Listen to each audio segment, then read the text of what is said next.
So we are talking about pest analysis, political, economic, social, and technological factors. Now, the political and legal factors. What's very important here is you cannot read it from the book and grasp it completely. By listening to this lecture, you are going to get hold of the main things which are to be understood or which are going to be examinable from these chapters which are related to pest analysis. So, instead of concentrating on the book, just listen to the lecture twice or thrice and you are going to, get the gist of the whole thing regarding pest analysis. We are going to talk about political and legal factors first of all. What are the laws that are made by the government or governments to control and promote business activity? What are the laws which may be influential in controlling and promoting business activity? You need to be aware of them all. We start with laws which are called monopoly control laws or business competition laws. Monopoly control laws or business competition laws are the laws which are made by governments to control the size of businesses. They don't want businesses to grow beyond certain proportions, because if they are going to grow very large, they are going to control the whole industry, and their budgets are sometimes going to supersede the budgets of uh, countries as well. These huge multinational corporations sometimes, they tend to have huge budgets as well, and they can literally manipulate the governments if they are allowed to grow beyond reasonable proportions. So in order to control the size of businesses, in order to stop businesses from becoming monopolies, governments make laws which are called business competition laws or monopoly control laws. Obviously, all the disadvantages of monopolies are going to be there if the monopolies are going to get developed. So in order to avoid those disadvantages, which are high prices being charged, smaller businesses swept out of the market, local businesses suffering at the hands of the larger ones, and it will result in high unemployment in the country as well. So many problems are going to be created as a result of monopolies being formed. So the governments try to stop monopolies from being formed, so that all these problems may be avoided. We move on and we talk about the second type of laws which come under political and legal factors. The second type of laws are basically what you call as environmental protection laws. All the countries want a healthy environment. Every country wants their local community to be provided with a clean and healthy environment, and that is only possible if the governments are going to implement environmental protection laws. It's not about forming them, it's about implementing them as well. When the laws are not implemented properly, then in the main water bodies of a country are going to get polluted, and it will result in liver diseases, skin diseases, and various other diseases. So in order to prevent all the bad implications, all the problems of pollution, uh, environmental control laws are made by governments, and the governments make these laws in order to protect the local community from the problems of pollution. Okay, so what are the, when we are talking about pollution, it's not about pollution in terms of the waste materials not being disposed properly. We are also talking about pollution which is noise pollution or air pollution. All kinds of pollution is being talked about. So in order to avoid pollution, the environmental protection laws are going to be there, which are going to force the businesses to locate themselves in certain areas and to make recycle plants as well, so that all the waste is being disposed of properly, and it is not going to affect the lives of people living nearby in a wrong way or in a bad way. Okay, so in order to manage the environment, environmental audits are also conducted by government, where the government is going to hold these environmental audits to check the pollution levels of different chemicals in the environment, in the local environment. And if the pollution levels are not properly adhered, then some businesses are penalized, some are given penalties, that is financial penalties, and some are even closed down for not complying with the rules regarding environment. We move on to the third type of laws, which are called consumer protection laws. Now, when we are talking about consumer protection laws, it's common sense that these are the laws which are made to protect the ultimate consumers by the government. Uh, what is the protection all about? The protection is about a few things. Number one, the first thing is quality control laws. So the government is going to make quality control laws. So all the businesses which are producing goods or giving or rendering services, they have to maintain a certain standard for quality. Anything below that quality is not going to be acceptable by the government. So, quality control laws are the laws made by government to uh, protect the consumers against poor quality goods and services. Then we have the second type of laws which come under the scope of consumer protection, or the second type of protection which is given is price control laws. Price control laws are the laws made by government to protect consumers from overpricing. You tend to see these kind of laws, especially in the holy month of Ramadan, where price lists are there and they try to implement the prices according to the prescribed price lists which are issued by the government. Then we have third type of laws which come under the scope of consumer protection laws. So firstly, we talked about quality control, then price control. Then we have laws of weights and measures. That is, the quantity displayed on the packaging should be completely adhered.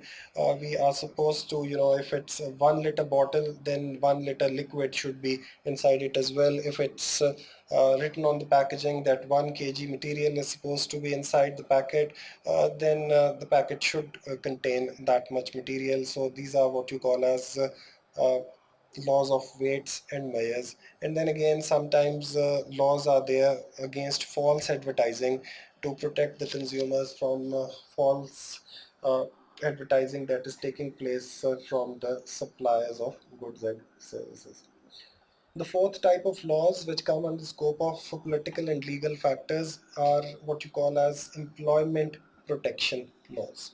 Now, the employment protection laws, they are basically there to protect the employees mainly, and the main type of laws which come under the scope of employment protection laws are basically: number one, we talk about child labor laws. Children under the age of 16 should not be forced to work in a factory or in any working environment, because it's their basic right to get education and free time for playing as well. According to the international laws, no one below the age of 16 should be working without getting proper education. So that is what you call as child labor laws. Then there are laws for working conditions. Healthy working conditions need to be there for all the workers, and this law tells the businesses to provide good, conducive, and healthy working conditions to all the workers. Then we have laws, under employment protection law, we also have laws which are called uh, working hours laws regarding working hours.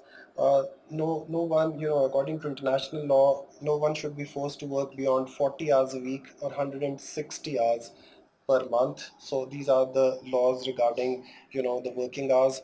And then after that, we also talk about laws against unfair dismissal of workers as well.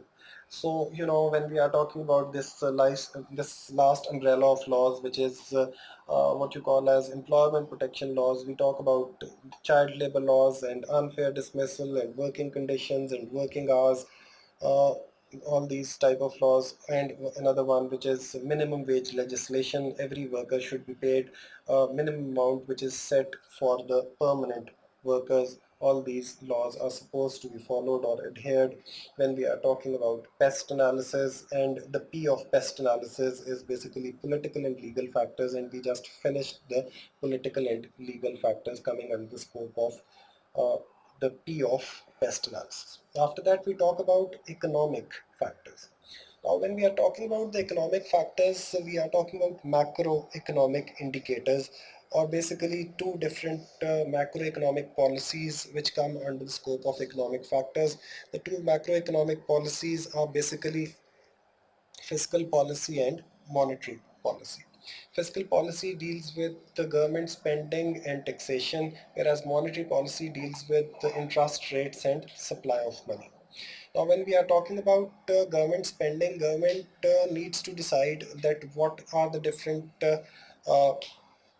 spendings that are to be made by them. For that, they make a fiscal budget. Usually, in every June of the year, they make a fiscal budget where government tends to decide that 10% of the whole money that is available in the country is going to be spent on education, and 15% on health facilities, and 10% on army, and so on and so forth. We are basically talking about deciding about the amount of money spent on different sectors, and that is where the fiscal budget comes in. And sometimes, when we are talking about different kinds of parties uh, coming into power, different parties tend to follow different types of policies. Some promote secondary sector, some promote tertiary sector, some only work on primary sector. So according to those policies, the spending of the government is basically decided, and that is what you call as the fiscal budget or fiscal policy. Now we have decided that how much money is to be spent, and that money which is being spent, where is the money going to come from? The money is going to be provided through taxes. Taxes are imposed sometimes directly and sometimes indirectly on the people. Direct taxes are those taxes which are imposed on incomes, profits, or wealth of people, and indirect taxes are usually imposed on sale of goods and services. So different types of taxes are imposed by government to provide for the spending which is to be made by it. After that, we talk about interest rates, which is coming under the umbrella of monetary policy. The interest rate is basically the cost of borrowing. The cost of borrowing capital or money is called interest rate. A high interest rate means that saving is going to be promoted and investment will be discouraged. So the governments need to keep the interest rates very low, and they want to keep it low in order to promote business activity. So the business activity, to promote business activity, low interest rates should be charged so that businesses find it easy to invest in the market. So lower interest rates are required to promote business activity. And then we are talking about supply of money. Supply of money means that how much money is being printed by the government. Too much printing results in too much supply. When too much supply of money is going to be there, it is going to result in devaluation of currency, which is inflation basically, and inflation is going to bring in a lot of problems for the country. It is going to create too many problems with reference to increase in the value of inputs, and as a result of it, the average cost of production is going to increase, which means non-competitive prices, which means their exports are going to be expensive, and it means that their survival in the international market is going to be really difficult. When we are talking about the supply of money, it also is related to exchange rates, because I just said that there's going to be devaluation in currency if too much of it is going to be printed. So devaluation is what is devaluation? That is the local currency losing value in terms of foreign currency. That is what you call as devaluation of currency, and that also is going to create a few problems. Devaluation is also sometimes called depreciation of local currency, which means that exports become cheaper and imports become expensive, and it is going to be in one way beneficial to the exporters, but in the other way it is going to be really bad for the importers. Or if you have if as a country you have taken a lot of loan, then devaluation in local currency is going to be problematic to the country. When we are talking about the economic factors, yes, mainly they are going to revolve around fiscal policy and monetary policy, and we are also going to talk about the exchange rates. But then again, you also talk about unemployment levels. Unemployment levels are also going to influence the business activity. For example, if the unemployment level is high, it is going to be beneficial, and it is going to bring in some limitations for the business as well.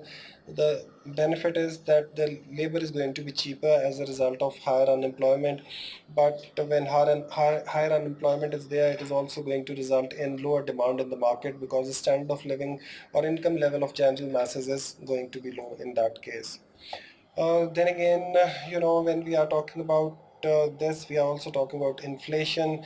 In high inflation means that the what is inflation, by the way? Inflation is persistent increase in the general price level of an economy over a period of time. So persistent increase in general price level is not going to be beneficial, because it means that the spending capacity of general masses is decreasing, which means it is going to lead to a decrease in demand for the general masses. And demand, when the general masses are not going to buy goods, it means that the demand for the individual businesses is going to be low, resulting in decrease or decline in their sales. After that, we talk about social factors. When we are talking about social factors, I'm not going to put too much emphasis on it, because most of it has been covered under the AS syllabus. We talk about the corporate social responsibility, and we talk about the ethical issues. We also talk about the triple bottom line, or the business being a social enterprise. All these things come under the social factors that are beyond the control of business, and most of them have been covered in yes. Then the technological factors, obviously technology is going to affect the business activity. When the business activity is there, it is going to be influenced by the changes in technology. If the technology is moving on very quickly, it is going to result in quick advancements in technology, and the ones and the businesses who are able to afford the advancements in technology, who are able to get hold of new technology, who are able to buy new machinery, are going to have a unique selling point and have an advantage over the businesses who cannot afford to have modern or top of the line machinery. So yeah, the machinery or technology or changes in technology are also going to affect the business activity. Maybe one business is going to take advantage of advancement in technology, and the other is going to be on the losing end.